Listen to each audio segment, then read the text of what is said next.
या बातमीचे प्रायोजक आहेत सोलापूर का सोलरवाला, solar energy for your home and business, near KK readymade, 7 रस्ता, सोलापूर. परभणीत वडार समाजातील भीमसैनिक सोमनाथ सूर्यवंशी यांच्या मृत्यूला कारणीभूत असणाऱ्या संबंधितांवर खुनाचा गुन्हा दाखल करावा आणि त्यांच्या कुटुंबास पुनर्वसन करावे याबाबत प्रबुद्ध भारत तरुण मंडळाच्या वतीने जिल्हाधिकारी यांना निवेदन देण्यात आलं आहे.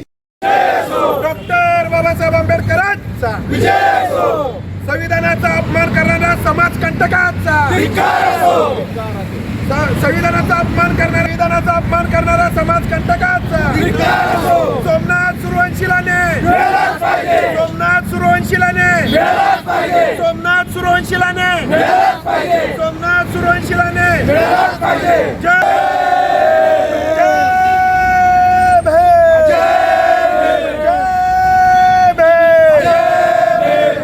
ते समाजकंटकाच्या वतीने संविधानाचा अपमान करण्यात आला व तसेच परभणी येथे सोमनाथ सूर्यवंशी याची पोलीस कोठडीमध्ये हत्या झाली.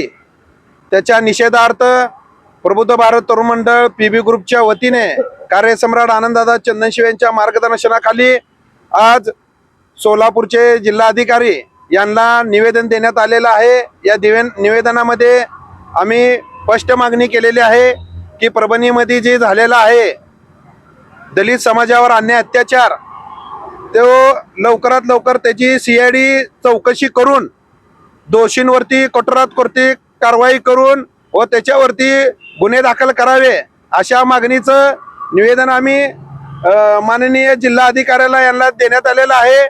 आणि या मागणीमध्ये जी आमची बहीण, एक महिला बहीण कर्फ्यूच्या मध्ये कोंबोन ऑपरेशन मध्ये तिला इनाकारण बाहेर काढून बेदम मारण्यात आलं आणि पोलिसांकडनं आमच्या समाजातील जी गल्ली होती त्या वस्तीमध्ये जाऊन त्यांनी गाड्याची तोडफोड केली.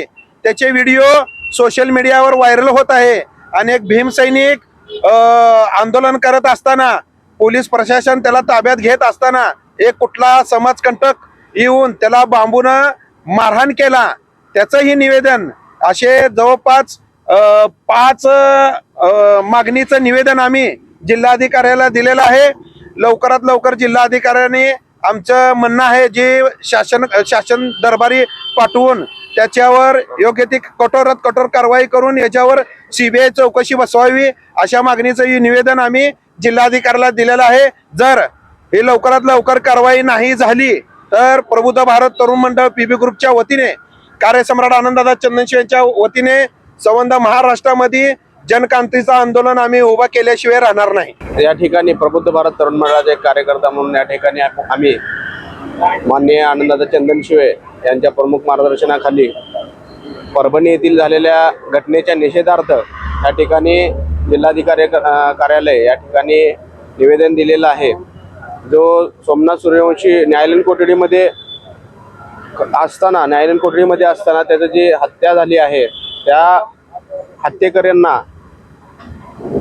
कठोरात कठोर कारवाई करण्यात यावी व हे जे निवेदन दिलेलं आहे याच्यानंतर जर त्याच्यावर कठोर कारवाई नाही झाली तर याच्याही पेक्षा जास्त तीव्र स्वरूपाचं आंदोलन या ठिकाणी सोलापूरमधली जी आंबेडकरी जनता आहे ती शांत बसणार नाही अशी मी या ठिकाणी ग्वाही देतो. या परभणीमध्ये ज्या समाजकंटकाने भारतीय संविधानाची प्रत घेऊन त्या ठिकाणी विटंबना केली ती निंदनीय आहे. अशा घटनेचं निवेदन घेऊन या ठिकाणी प्रबुद्ध भारत तरुण मंडळाच्या वतीनं आमचे मार्गदर्शक आनंददादा चंदनशिवे यांच्या मार्गदर्शनाखाली व पीबी ग्रुपचे सर्व सभासद व सर्व सन्माननीय कार्यकर्ते यांनी हे निवेदन घेऊन या ठिकाणी कलेक्टरला आम्ही या घटनेच्या निषेधार्थ निवेदन आम्ही दिलेलं आहे. आणि ह्या घटनेमध्ये जे समाजकंटक दोषी आहेत त्यांच्यावर शासनाने कडक कारवाई करून आणि जे कॉम्बिंग ऑपरेशन करण्यात आलेलं आहे जवळजवळ 400 ते 500 लोकांवर विनाकारण या ठिकाणी पोलिसांनी त्यांच्यावर गुन्हे दाखल करून जेणेकरून दलित समाजाला वारंवार महाराष्ट्रामध्ये डिवचलं जात आहे की ज्या महापुरुषांची नेहमी महाराष्ट्रामध्ये अशा पुतळ्यांची विटंबना करून दलित समाजाला नेहमी डिवचलं जात आहे. भारतीय संविधानाला 75 वर्ष झालेले आहेत. त्या 75व्या वर्षानिमित्त हिवाळ्या अधिवेशनामध्ये काँग्रेस म्हणा, भाजप म्हणा, मोठमोठे भाषणं चालू आहेत. पण अशा महापुरुषांची नेहमी विटंबना केली जाते. ह्या विषयी मोदी सरकार आणि या देशातलं सरकार असे काही कायदे करत नाही की या महापुरुषांचा नेहमी या देशामध्ये अपमान करत आहे. तर ह्या अशा लोकांवर त्वरित कारवाई करून देशामध्ये एक अशा प्रकारचा कायदा केला पाहिजे की जेणेकरून अशा प्रकारे या देशामध्ये होऊ नये. आणि हे झालेल्या घटनेमध्ये जे दोषी आहेत त्यांच्यावर कडक शासन करून आमच्या भीम सोमनाथला न्याय देण्याचा आम्ही ह्या ठिकाणी मागणी केलेली आहे. अशा पद्धतीचं या ठिकाणी आमचे प्रबुद्ध भारत तरुण मंडळाचे प्रमुख महाराज चंदन शिवे व आमचे सर्व सहकारी यांच्या माध्यमातून कलेक्टरला आम्ही या ठिकाणी निवेदन दिलेलं आहे.